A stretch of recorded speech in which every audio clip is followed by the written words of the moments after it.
प्यारे दोस्तों, एक बार फिर से स्वागत है आपका अपने चैनल केसीएल ट्यूटोरियल में। और आज हम लोग बात कर रहे हैं इंडस्ट्रियल फार्मेसी के यूनिट नंबर 5 चल रहा था और हम लोग पढ़ रहे थे chapter number 2 pharmaceutical aerosol. Last class में हमने देखा था कि एरोसॉल के पैकेजिंग के बारे में, उसके कंपोनेंट के बारे में, उसके टाइप्स के बारे में। आज की क्लास में हम बात करेंगे इसके फॉर्मुलेशन, उसके एवेलुएशन की। आज आखिरी क्लास लेंगे एरोसॉल को और इस पर सब कुछ फिनिश करेंगे, ठीक है। बिकॉज मैं अभी अपने क्लासरूम में नहीं हूँ, मैं घर आया हुआ हूँ, तो इसलिए बोर्ड पर क्लास लेना पॉसिबल नहीं है। दैट्स वाई मैं स्लाइड पर क्लास ले रहा हूँ। तो चलिए पढ़ करते हैं, शुरू करते हैं। तो पहले बात करेंगे कि फॉर्मुलेशन ऑफ एरोसॉल, मतलब कि जब भी हम एरोसॉल बनाते हैं तो उसमें क्या क्या चीज़ें हमको चाहिए होती है, उसको बोलते हैं फॉर्मुलेशन, ठीक है। कंपोनेंट की बात हमने लास्ट क्लास में की थी। तो फॉर्मुलेशन क्या करना चाहिए, दो चीज़ें बहुत इंपॉर्टेंट, दो पार्ट्स में हम बांट सकते हैं। एक तो प्रोडक्ट कंटेनर कंसंट्रेट, यानी जो प्रोडक्ट हमको बनाना है उसको बोलते हैं प्रोडक्ट कंसंट्रेट, और दूसरा हमारा प्रोपेलेंट, जो प्रोपेलेंट पर्टिकुलर यूज करेंगे उसमें प्रेशराइजिंग एजेंट के तौर पर। तो प्रोडक्ट कंसंट्रेट क्या होता है, उसमें जो एक्टिव इंग्रेडिएंट होते हैं, जब मिक्सचर होते हैं इंग्रेडिएंट, उसको मिक्स करते हैं आपस में। उसके साथ साथ उसमें सॉल्वेंट, एंटीऑक्सीडेंट, सर्फेक्टेंट, ये सब मिक्स करते हैं। और मिक्स करके जो हम बनाते हैं प्रोडक्ट, उसको बोलते हैं प्रोडक्ट कंसंट्रेट। और फिर प्रोपेलेंट क्या होता है, आपने लास्ट क्लास में देखा था। प्रोपेलेंट केस में जो प्रेशराइजिंग एजेंट होता है, जो प्रेशर क्रिएट करता है, तो बेसिकली सिंगल या ब्लेंड या वेरियस प्रोपेलेंट के फॉर्म में यूज होते हैं। उसमें क्या होता है, सॉल्वेंट के ब्लेंड के रूप में उसको मिक्स करके यूज किया जाता है, ठीक है। बाकी बात करते हैं जो अलग अलग प्रकार के सर्फेक्टेंट यूज करते हैं प्रॉपर, क्योंकि जो हमारा अगर सोल्यूशन के फॉर्म में हो सकता है तो उसमें सर्फेक्टेंट की कोई नीड नहीं है, लेकिन अगर वो इमल्सन या सस्पेंशन के फॉर्म में हमारा प्रोडक्ट कंसंट्रेट है तो हमको उसमें सर्फेक्टेंट डालना होगा, वो भी उसके HLB प्रॉपर HLB वैल्यू के हिसाब से। आगे बात करते हैं जो प्रोपेलेंट होते हैं वो हम लोग डिपेंड करते हैं उसके वेपर प्रेशर, सॉल्युबिलिटी और पार्टिकल साइज, यानी जो हमारा प्रोडक्ट कंसंट्रेट है उसका पार्टिकल साइज़ क्या है, सॉल्युबिलिटी क्या है, प्रेशर क्या है, उसके हिसाब से हम प्रोपेलेंट को चूज़ करते हैं। और फार्मास्यूटिकल एरोसॉल जो होते हैं वो हमेशा fine mist, wet spray, quick spray form, stable form के या सेमी सॉलिड फॉर्म के रूप में ये डिस्पर्स्ड यानी मार्केट में जाते हैं। तो दो प्रकार के सिस्टम होते हैं इसके आधार पर, किसके उस देखिए इसके सिस्टम को, यानी कि इसके फॉर्मुलेशन सिस्टम को हम दो भागों में बांट कर सकते हैं, दो बेसिस पे। पहला है फिजिकल, केमिकल और फिजियोलॉजिकल प्रॉपर्टी के आधार पर, और दूसरा पार्ट साइज ऑफ एप्लीकेशन के आधार पर। नहीं, कहाँ पे हम इसको एप्लीकेशन कर रहे हैं, स्किन पे इनहेलर है कि टॉपिकल है कि फोम, उसके बेसिस पे साइट ऑफ एप्लीकेशन के बेस पे हम इसको कर सकते हैं। तो बात करते हैं इसके टाइप्स ऑफ सिस्टम की। तो देखिए एरोसॉल को बेसिकली देखा जाए फ्रेंड तो 5 सिस्टम में बांटा गया है। तो आपसे एग्जांपल पूछ सकता है कि टाइप्स ऑफ एरोसॉल सिस्टम कितने प्रकार होते हैं। पहला होता है सोल्यूशन सिस्टम, यानी जिसमें कि हमारा जो प्रोडक्ट कंसंट्रेट है वो सोल्यूशन के फॉर्म में है, जिसमें ड्रग हमारा सॉल्युबल है सॉल्वेंट में। दूसरा है वाटर बेस्ड सिस्टम, जिसमें कि हमारा जो सॉल्वेंट है वो वाटर है पूरी तरह से। सस्पेंशन या डिस्पेंशन सिस्टम, जिसमें पार्टिकल सॉल्युबल नहीं है, वो सस्पेंडेड फॉर्म में रहेगा, डिस्पर्स्ड फॉर्म में रहेगा। तो तीसरा सस्पेंशन या डिस्पर्सन सिस्टम है। चौथा है फोम सिस्टम। आप फोम जानते हैं, कभी आपने सेविंग क्रीम यूज़ किया होगा, कुछ भी किया होगा, तो जो फोम होता है वो फोम सिस्टम है। उसके साथ साथ आप आता है इंट्रानेजल एरोसॉल, जो नॉक में अंदर डाले जाते हैं। अब जो फोम सिस्टम है उसमें एक्वस भी है, नॉन एक्वस भी है, क्विक ब्रेकिंग और थर्मल भी है। तो इन सभी को बारी बारी से एग्जाम में पूछा सकता है। कभी पूछ सकता है बताइए write about the water based system of the aerosol, या write about the solution based system of the aerosol. इस तरह सबसे क्वेश्चन शॉर्ट में पूछ सकता है। तो चलिए बारी बारी से देख लेते हैं और देखते हैं कैसे इनको हम बनाते हैं। तो पहला सोल्यूशन सिस्टम है। देखिए सोल्यूशन सिस्टम का मतलब नाम से ही लग रहा है, इसमें दो फेज होंगे, एक वेपर फेज, एक लिक्विड फेज में हो सकता है, ठीक है। दो फेज में इसमें हम लोग बेसिकली हो सकते हैं। इसके जो एक्टिव इंग्रेडिएंट होते हैं वो प्रोपेलेंट और सॉल्वेंट में दोनों तरह में सॉल्युबल होते हैं, क्योंकि सॉल्युबल है इसीलिए वो सोल्यूशन के फॉर्म में होते हैं, ठीक है। अब बाकी क्या होता है कि जो इसका वेपर प्रेशर होता है काफ़ी ज़्यादा होता है, क्योंकि वो जो सोल्यूशन के फॉर्म में है तो पार्टिकल्स नहीं है, तो वेपर ज़्यादा, इसको पार्टिकल के वेपर प्रेशर को रिड्यूस करने के लिए हम इसमें जो लेस वोलेटाइल सॉल्वेंट यूज़ करते हैं, जैसे कि ethanol, acetone, propylene, glycol, glycerine, ethyl acetate, ये सब प्रॉपर्टी के लिए इसको यूज़ करते हैं। और प्रोपेलेंट का जो अमाउंट होता है वो 5% से लेकर 95% तक वैरी करता है। एग्जाम्पल तौर पे देखिए जनरल फार्मूला जो होता है सोल्यूशन सिस्टम का, उसमें एक्टिव ड्रग वो करीब 10 से 15% होते हैं, और जो प्रोपेलेंट होता है वो 12-11 आप समझ रहे हैं ना। 1-2 का मतलब हो गया क्लोरोडाईफ्लोरोमेथेन, और हो गया 1 मोनोफ्लोरोमेथेन का नाम हो गया। तो करीब 50-50 का रेशियो, करीब 100% हम लोग इसका वेट लेते हैं, ठीक है। बाकी अगर इनहेलर सोल्यूशन के एरोसॉल है तो इनहेलर एरोसॉल के लिए देखिए फॉर्मुलेशन क्या होता है, इसमें आइसोप्रोटेनॉल HCl करीब 0.2%, ascorbic acid 0.1%, ethanol 35.75% and propellant 1-2 जो होता है 63.9% के आसपास हम लेते हैं, ठीक है। इसको स्टेनलेस स्टील या एल्यूमिनियम ग्लास कंटेनर में क्लोज करते हैं। ये एक सिंपल बात कर रहे हैं सोल्यूशन सिस्टम की, कैसे एरोसॉल बनाए जाते हैं, ठीक है। अगर हाइड्रोकार्बन बेस में है हमारा एरोसॉल तो उसका एग्जांपल है फॉर्मुलेशन देखिए, करीब उसमें एक्टिव इंग्रेडिएंट करीब 10 से 15% है, एथेनॉल 10 से 15%, वाटर 10 से 15%, और हाइड्रोक्लोरो ये जो प्रोपेलेंट है HCP, ये कैसा प्रोपेलेंट है, हाइड्रोकार्बन बेस्ड है। तो हाइड्रोकार्बन प्रोपेलेंट जो होता है वो 55 से 70% होता है। आपको ये सब कॉपी में लिखने की जरूरत नहीं है, आपकी जानकारी के लिए है। अगर कोई फॉर्मूला आप याद कर लेते हैं और कॉपी में लिखते हैं तो बहुत ही अच्छे नंबर आपको मिलेंगे। बाकी बात करते हैं तो depending on the water content जो फाइनल प्रोडक्ट होता है वो सोल्यूशन या 3 फेज फॉर्म में हो सकते हैं। सोल्यूशन एरोसॉल जो होते हैं वो एक फाइन कोर्स स्प्रे के रूप में भी इसको अवेलेबल होते हैं, जिसमें हाइड्रोकार्बन प्रोपेलेंट A70 प्रोड्यूस करते हैं। ठीक है, ये सब इसके एग्जाम्पल हैं। ठीक है, अब बात करेंगे water based system. Water based system नाम से लग रहा है कि इसमें जो वाटर का अमाउंट होगा सोल्यूशन में वो ज़्यादा होगा ड्रग के कंपेयर में। तो large amount of water can be use to replace all part of the non aqueous solvent use in the aerosol. Aerosol में जो नॉन एक्वस सॉल्वेंट यूज़ कर रहे हैं उसको कम से कम करके उसको रिमूव करने के लिए वाटर ज़्यादा इसमें ज़्यादा यूज़ करते हैं। ये बेसिकली स्प्रे या फोम के फॉर्म में ही मार्केट में अवेलेबल होते हैं। क्या करते हैं, they produce spray formulation must contains of dispersed to active ingredients and other solvents in the emulsion system in which the propellant is in the external phase. ठीक है, इसमें क्या होता है, प्रोपेलेंट जो होता है वो कम मात्रा में होता है, एक्सटर्नल फेज में होता है, सॉल्वेंट ज़्यादा मात्रा में होता है, और ये स्प्रे या डिस्पर्सन के फॉर्म में ये अवेलेबल होते हैं। ठीक है, सिंस प्रोपेलेंट एंड वाटर का नॉट मिसिबल, ठीक है, क्योंकि आपको पता है कि इसमें वाटर ज़्यादा है और प्रोपेलेंट जो होता है वो नॉन एक्वस फॉर्म में होता है, तो वाटर और प्रोपेलेंट कभी भी एक दूसरे में मिक्स नहीं होते हैं। इसलिए इसको मिलाने के लिए हम लोग क्या करते हैं, को सॉल्वेंट यूज़ करते हैं, जो कि बेसिकली जो होता है 3 फेज सिस्टम होता है, इथेनॉल का यूज करते हैं। जो ये इथेनॉल क्या करता है, इन दोनों के बीच के सरफेस टेंशन को रिड्यूस करता है और दोनों को आपस में मिक्स करने में हेल्प करता है। बाकी इसमें मिक्सिंग के लिए प्रॉपर्ली 0.5 to 2% सर्फेक्टेंट का भी यूज़ किया जाता है, जो कि होमोजीनियस डिस्पर्सन बनाता है। ठीक है, आगे बात करें तो surfactants with the low water solubility and high solubility is non polar solvent will be most useful. ठीक है, इसमें जो हम लोग बेसिकली सर्फेक्टेंट यूज़ करते हैं वो कैसा होना चाहिए, उसकी वाटर सॉल्युबिलिटी लो होनी चाहिए और नॉन पोलर सॉल्युबिलिटी ज़्यादा होनी चाहिए, क्योंकि वो हमको उसको एरोसॉल में जो आपका प्रोपेलेंट है उसको मिक्स करना है। ठीक है, एग्जांपल क्या क्या है इसके, लॉन्ग चैन फैटी एसिड है, ईस्टर्स ऑफ पॉलीहाइड्रिक कंपाउंड है, ग्लाइकॉल है, ग्लिसरॉल है, सॉर्बिस्टॉन है, ईस्टर है, oleic acid, palmitic acid, lauric acid, ये सब इसके एग्जांपल है सर्फेक्टेंट। इसको याद कीजिएगा, जीपैट के परस्पेक्टिव से बहुत ही इंपॉर्टेंट है। बाकी बात करते हैं जो प्रोपेलेंट कंसनट्रेट होते हैं वो करीब 25 से 60% तक वेरी करते रहते हैं। एक्वासॉल सिस्टम भी होता है चिलिंग इफेक्ट के लिए, डिफरेंस ये सब आप देख सकते हैं यहाँ से पॉइंट्स। ठीक है, तीसरी सिस्टम की बात करते हैं, इसको सस्पेंशन सिस्टम कहते हैं दोस्तों। तो सस्पेंशन आपको लगता है कि इसमें जो सोल्यूट होता है वो सॉल्वेंट प्रॉपर्ली सॉल्युबल नहीं होता है, वो पार्टिकल्स के रूप में डिस्पर्स्ड होते हैं। It involve the dispersion of active ingredients in the propellant और mixture of propellants to decrease the rate of setting of dispersed particle. Surfactant और सस्पेंडिंग एजेंट्स आर एडेड। ठीक है, इसमें क्यों पता है कि सस्पेंडिंग एजेंट डाला ही पड़ेगा, क्योंकि जो सस्पेंडिंग पार्टिकल्स होते हैं वो सेटल डाउन करके नीचे बैठ जाएंगे और अनस्टेबल हो जाएंगे।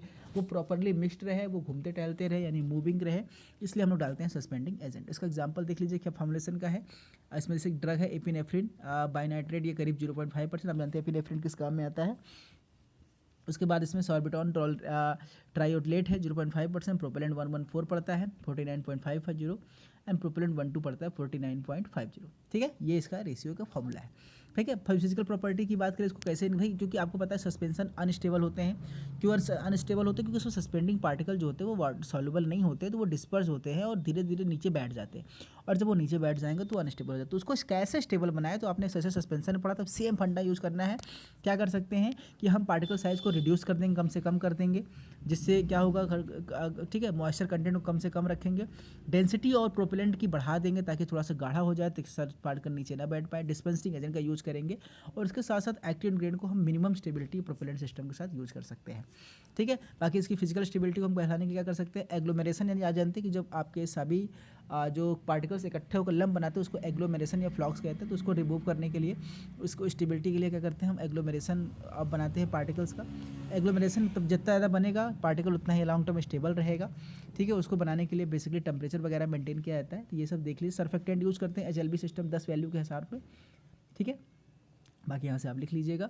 अब बात करेंगे अगला फोम सिस्टम का। तो जो emulsion and foam aerosol consist of active ingredient aqueous और नॉन एक्वस व्हीकल। ठीक है, इसमें एक्वस या नॉन एक्वस व्हीकल यूज़ करते हैं, सर्फेक्टेंट यूज़ करते हैं, प्रोपेलेंट यूज़ करते हैं, और इसके साथ साथ क्विक ब्रेकिंग फॉर्म यूज़ करते हैं, जो कि डिपेंड करता है उसका नेचर। ये इसका फार्मूला है, कैसे बनाते हैं इसको। तो इसमें फार्मूला इंग्रेडिएंट जो होता है करीब ऑयल वैक्स के साथ ऑयल अपॉन वॉल सर्फेक्टेंट होता है 95 to 96.5%, वाटर होता है, और हाइड्रोकार्बन प्रोपेलेंट होते हैं 3 से 5% तक होते हैं। ठीक है, अब क्विक बेकिंग फॉर्म बात करें जो तुरंत जल्दी टूट जाते हैं, उसका फार्मूला क्या होता है, आपके सामने लिखा हुआ है। उसका फार्मूले में क्या होता है, इसमें एथिल अल्कोहल डालते हैं। ठीक है, दूसरा होता है थर्मल फॉर्म। थर्मल फॉर्म क्या होता है, जो कि थोड़ा सा लगाने के बाद वो गर्म इफेक्ट देते हैं, वार्मिंग, जैसे कि आपने सेविंग क्रीम वगैरह देखा होगा। तो वो थर्मल फॉर्म होते हैं, वो जाके वहाँ पे हेयर ड्रॉपलेट्स के साथ डिस्पर्स होते हैं, उसको सॉफ्ट करते हैं। इंटरनेजल एरोसॉल आप जानते हैं, जो कि नाक के अंदर डाले जाते हैं, जैसे कि आपने बहुत सारी नेलर्स देखे होंगे, नेजल ड्रॉप्स देखे होंगे, वो सब इंटरनेजल एरोसॉल्स होते हैं। ठीक है, अब हम बात करेंगे नेक्स्ट टॉपिक है friend, manufacturing of aerosol. Manufacturing of aerosol कैसे करते हैं, तो इसके 4-5 स्टेप। पहले स्टेप में आप एम्प्टी कंटेनर सेलेक्ट कीजिए, फिर उसमें प्रोडक्ट को भरिए। देखिए कैसे बनाते हैं, सबसे पहले एम्प्टी कंटेनर लीजिए, कंटेनर के अंदर एरोसॉल को भरिए कंटेनर को, फिर उसको फिट करिए, सील करिए, वॉल लगाइए, एक्चुएटर लगाइए और सील करके रेडी। ये 4 से 5 स्टेप में एरोसॉल की मैन्युफैक्चरिंग की जाती है दोस्तों। कैसे कैसे करते देख लेते। तो मैन्युफैक्चरिंग करने के 3 मेथड है। इसमें मैन्युफैक्चरिंग में मेथड किस पे बेस्ड है कि एरोसॉल जो लिक्विड हमारा है कंटेनर के अंदर हम कैसे भर रहे हैं, उसके आधार पर ये 3 प्रकार से बेसिकली होते हैं। पहला होता है प्रेशर फिलिंग एपरेटस, आप नाम से लग रहा है कि प्रेशर के साथ भरेंगे। दूसरा होता है कोल्ड फिलिंग एपरेटस, नाम से लग रहा है कि उसमें ठंडा करके सॉल्वेंट को फिर फिल करेंगे। और तीसरा होता है कंप्रेस्ड गैस फिलिंग एपरेटस, मतलब उसको गैसेस फॉर्म में भरेंगे और जब वो रिलीज होगा तो वो लिक्विड के फॉर्म में रिलीज होगा। तो इस 3 प्रकार से होते हैं। तो हेडिंग है आपकी मैन्युफैक्चरिंग ऑफ फार्मास्यूटिकल एरोसॉल, ये 3 प्रकार के होते हैं। तीनों का नाम लिख लीजिए और डालिए। पहली हेडिंग प्रेशर फिलिंग एपरेटस। तो प्रेशर आपको नाम लग रहा है, इसका प्रिंसिपल देख लीजिए। यहाँ पे क्या होता है, इसमें प्रेशर ब्यूरेट कैसे होता है। मैं आपको पहले स्ट्रक्चर दिखा देता हूँ कैसे काम करता है ये। ठीक है, ये आप देखिए यहाँ पे एक ब्यूरेट बना हुआ है फ्रेंड। इस ब्यूरेट के अंदर सबसे पहले लिक्विड भरता है और फिर प्रेशर के साथ इस कंटेनर, आपको कंटेनर दिख रहा है खाली है, इस कंटेनर में क्या होता है फ्रेंड, सबसे पहले सॉल्वेंट भरता है और भरने के बाद प्रेशर के साथ तुरंत कंटेनर सील हो जाता है। तो इसमें और बाद में साथ में ब्यूरेट के साथ प्रोपेलेंट डालते हैं पाइप से।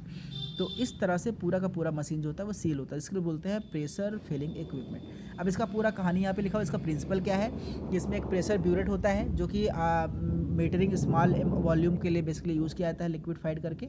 जो प्रोपेलेंट क्या होता है, इसमें इनर वॉल्व के द्वारा भरा जाता है, लोकेट करते हैं प्रोपेलेंट को और सॉल्वेंट को एक साथ भरते हैं, फिर उसको मिक्स करके सील कर देते हैं। ठीक है, यहाँ से आप सारा कंटेंट देख के लिख लीजिएगा, ये बहुत इंपॉर्टेंट नहीं है। जिसका प्रोसीजर है कैसे भरते हैं, मीटर लेते, डिवाइस लेते हैं, उस कंटेनर खाली लेते हैं, उसको साफ़ करते हैं, उसके अंदर कंप्यूटर ब्यूरेट में मीटर सेट करते हैं, फिल करते हैं, फिर सील करते हैं। तो सारा प्रोसीजर यहाँ पे लिखा हुआ आप देख लीजिएगा दोस्तों, ये उसका फिगर है।